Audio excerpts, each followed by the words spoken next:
સંભાવ.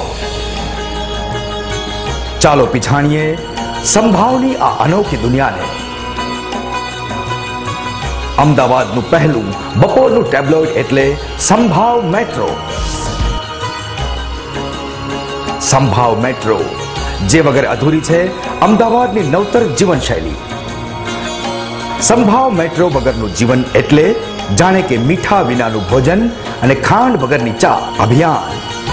ઘરમાં સૌનું માનીતું અઠવાડિક મેગેઝિન, જેણે આખા ગુજરાતમાં નંબર 1 મેગેઝિન હોવાનો ડંકો વગાડી દીધો છે. કોપીઓના વેચાણની સંખ્યા હોય કે દરેક જીવનશૈલીને પસંદ પડે તેવું ક્વોલિટી વાંચન. અભિયાનની તોલે કોઈ ના આવે. અને એટલું જ નહીં, અભિયાનની પ્રસિદ્ધિ તો છેક સમંદર પાર પહોંચી છે અને તેના વાચકો લંડન, અમેરિકા અને ઓસ્ટ્રેલિયામાં પણ છે. સંભાવ.